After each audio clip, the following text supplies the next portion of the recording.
Well, let's dive in and talk about the state laws and requirements. And what I'm going to do is what I'm covering here would be the Tennessee laws, state laws and requirements.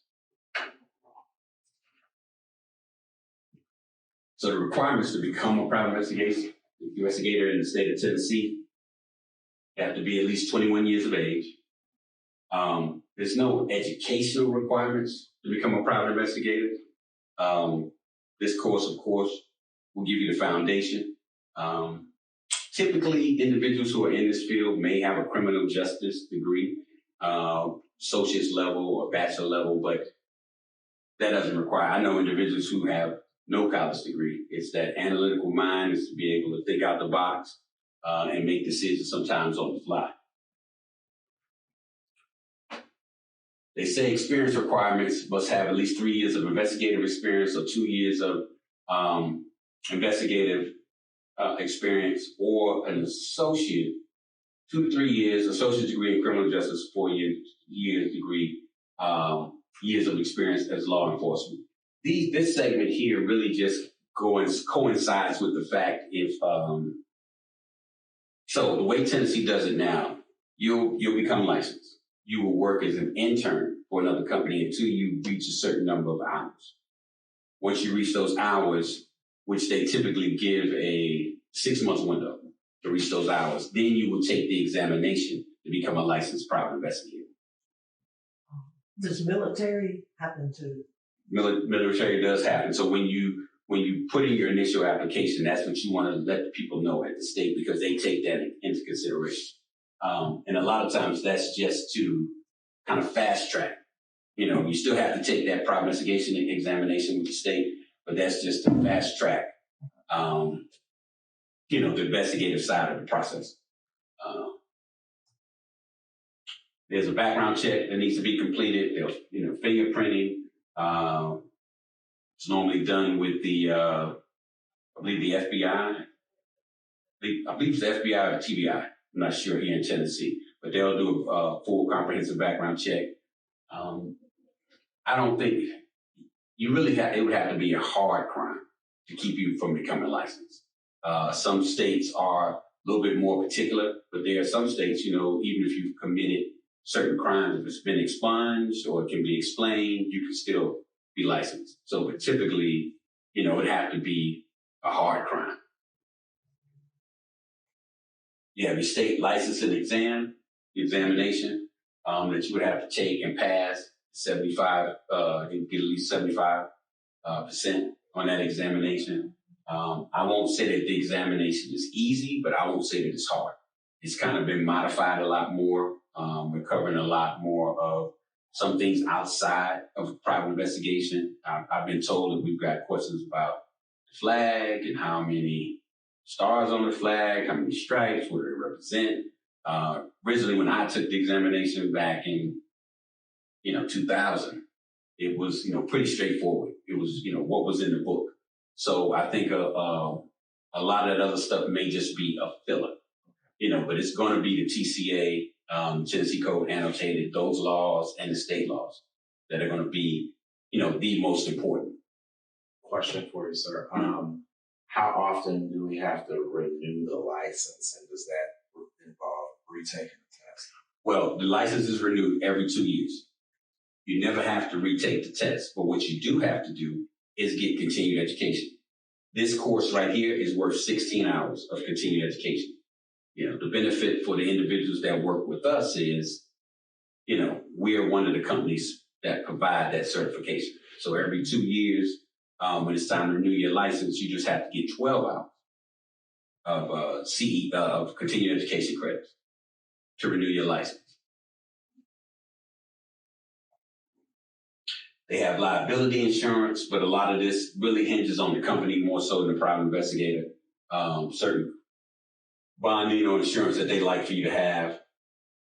And of course, you got to renew your license every 2 years and complete. It says 16 hours, but it's actually 12 hours within a 2-year time period. So the laws and requirements for investigators, they vary from state to state, but everybody typically requires 12 hours of continuing education. Some licenses are 2 years, some licenses are 1 year, some licenses are 3 years. Florida is a 3-year license. Tennessee is a 2-year license. Kentucky is a 2-year license. Certain states, kind of South Carolina, renews every year. So it's typically a license that most people aren't that happy with, because that in addition to the continuing education, you have to pay the licensing fee. And in the state of South Carolina, that license fee is $350. The state of Tennessee, the license fee is only $100. Do we know what it is for Mississippi? Because there's no license in Mississippi, you don't need it. But the most important thing I tell people about Mississippi, we always want you to have a Tennessee license. And the reason I say that is, if you run into a situation where you may have to come in contact with local authorities, or wherever the situation may be, maybe you got made on the case, or whatever the issue may be, maybe it's your setup, maybe you've been approached, you want to have some documentation. Because really, if you're looking at it from the standpoint of, let's say, you're a Mississippi investigator, you don't have a license, that situation can be perceived a million different ways. It can be looked at, if that individual is saying you're stalking me, it can be received many different ways. So that license ensures that you have necessary training, that you understand what the laws are, and you have the required credentials to be doing what you're doing. Because a lot of times in situations, especially like workers' comp, a claimant, as they refer to them, will exaggerate that situation. So you want to make sure that all your I's are dotted and your T's are crossed.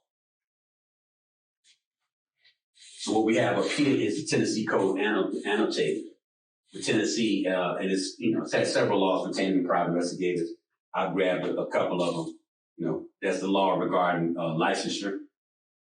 That you meet the requirements, complete the background check, work experience, pass the state licensing examination. Conduct is what I was in terms of the highest ethical standards. And some of those things we'll talk about in terms of surveillance, in terms of, how you're moving, how you're going about your day, to make sure that you're meeting the necessary standards, at all times, because that information, once you turn in that report and that video, can end up going to court, and you don't want it to get kicked out of court. So, authority, investigators have a certain amount of authority, ability to make arrests for, offenses, committed in their presence. Doesn't happen a lot, but obviously it's in the laws. I've never known any investigator to do that, but it's in the laws. Record keeping, required to maintain, accurate records of all work performed. We'll talk about updating the client. We'll talk about report writing. If you do interviews, if you're conducting background checks, you have to maintain that particular information for, as it says, at least 6 years. We kind of push for 10, but at least 6 years. Once again, it's the liability insurance, but really not really required so much for investigators as much as it is for companies.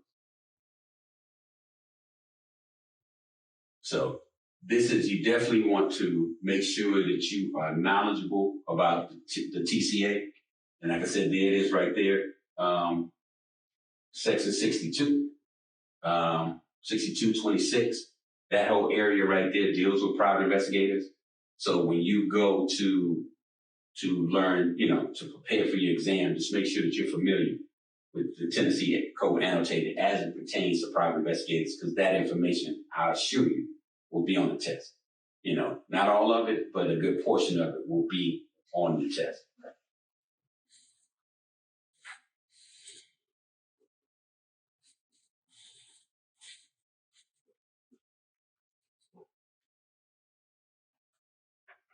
Once again, there's the state laws, which we've already covered. Now, in a lot of situations with a lot of states, there's what they call reciprocity. So if a case, and the best way to describe it, a lot of people confuse it, they flip it, they turn it 15 different ways, only one way. if the case originates in Tennessee, these are all the states that you have reciprocity, meaning that you started at that individual's house, you're working that case, and he drives into Kentucky. You can keep following him into Kentucky, even if you don't have a Kentucky license. What most states offer is 30 days that you can work within that case. So let's say you follow this guy and he goes to, let's say it was some museum up there. I'm not a museum, I'm sorry, amusement park. You can follow him to that amusement park, stay with him, his family, whatever, whoever he's with, for that whole week, come back. And everything that you've documented, everything that you've recorded, fine and legal and within standards because of the reciprocity. A lot of times in other states, if you all, like I said, if you guys chose to say work for another private investigation company, they will tell you there's reciprocity, but that's not always the case. Every state does not have reciprocity. Certain states are really particular about you coming in, no matter where that case originated. And in those situations with those companies, it's best to contact the investigator in that state. I remember in the early years, we had a guy that wasn't licensed, and he's following that guy, let's say to North Carolina. We're already communicating with that North Carolina investigator to pick him up on the interstate. Like, hey, we're coming up on exit 186. They'll get on the road, they'll follow behind him, tail off, and they'll take him from there. One of the reasons why I have so many licenses is in the beginning, Tennessee is surrounded by 9 states. So you never know which direction somebody's going. So per se, if I'm working a case and it started, let's say in Tennessee, and that person decides they want to go to Atlanta, I'm going to Atlanta. They decide they want to keep going down to Tallahassee, I'm going to Tallahassee. They want to go down to Miami, I'm going down to Miami because I hold, all of those licenses that I hold. So it's always good to have more than one license. I'm not saying it's required, but it's always good to have more than one license.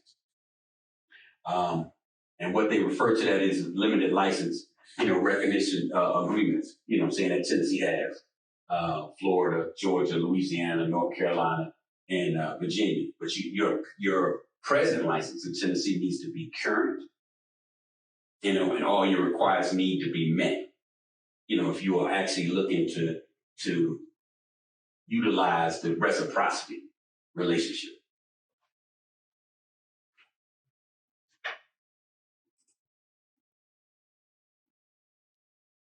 Now, when we spoke about reciprocity, I told you the great thing about the great state of Tennessee, even though we're in Mississippi, they have true reciprocity. When I say true reciprocity, this is, I said people would tell you other states have. You can get your license in Tennessee, you can get your Arkansas license, you can get your Kentucky license. You don't have to take an exam. All you got to do, pay your fee, do your background check. That's it. Anybody else want to be licensed in those states, they've got to take the exam. Everything you do to get your Tennessee license, they're going to have to do in Arkansas and Kentucky. These 2 states here, you got a Tennessee license and you want an Arkansas license, you reach out to the Arkansas Police Department, they're managed for the state of Arkansas, State Patrol. Reach out to them, you submit your application, you pay your appropriate fees, they do the background check, they mail you your license. And of course, every 2 years for both of those states, it's 2 years for both of those states, and you would send them your continuing education. But the beauty of it is, once you've done it for one, it's good for all of them. So you don't have to get one just particular for Arkansas or Kentucky. Your Tennessee, going online, taking the course, for instance, this course will suffice for every other state that you may be licensed in, that requires it. So, in my opinion, like I said, everybody has a difference of opinion. I say it's true reciprocity for the mere fact of these 2 states here. It's very easy to get your license. Once you've met the requirements in Tennessee, all you have to do is pass the background check and submit your fees. So are Arkansas and Kentucky the only 2 true reciprocity states? Okay. And in my opinion. Yes. So there is reciprocity, your ability to go in other states, but this right here, what I enjoy is the fact that you don't have to go through that process again. take another examination. Take somebody like me. I hold a lot of licenses. So I've been licensed a long time, over 20 years. I can tell you now, Mississippi, I told you, there's no license. There's no state licensing board or anything yet in Mississippi. I'm sure it's coming. Alabama used to be like that. Alabama, you would just get a business license, which was kind of similar to Mississippi. You get a business license and you're a licensed investigator. And you got it in Jefferson County. I think it was probably been 10 years now, maybe longer. A lot of people in Alabama had a problem with that. So they lobbied to state representative, if I'm not mistaken. And long story short, now you have an Alabama board. You're required to do an Alabama license. You're required to get continuing education. There's people just coming in to their state, and they were losing the revenue. That's also a form of revenue a lot of times for states. The fees and the money that you get for the examination, for the licenses, is applied towards, certain things with the state. So I said all that to say, somebody like me who holds a lot of licenses, been licensed a long time, when Alabama shifted, I was kind of on the fence if I want to take examination. I felt personally, it's kind of like we were talking about with Pinkerton. I felt like I should have been grandfathered in. I'm like, I got 14 licenses. You want me to take I'm licensed here. I've already taken all these other examinations, or, because other states you have to take an exam, So you want me licensed here? So it's a little tricky, but at some point, I wouldn't be surprised if Mississippi starts doing that as well. So, question. Mm-hmm. So, because you have the many licenses, is the exam pretty similar from state to state? What's the biggest difference you see? Well, I will tell you this. It is different from state to state, but for what I understand, there's one company doing it now. PSI is the company. The same one who will administer your exam is doing it in Georgia and a lot of the other states. But what I'll also tell you is, once you get a license, and if you got several licenses, a lot of those states you won't have to take the exam. You know what I'm saying?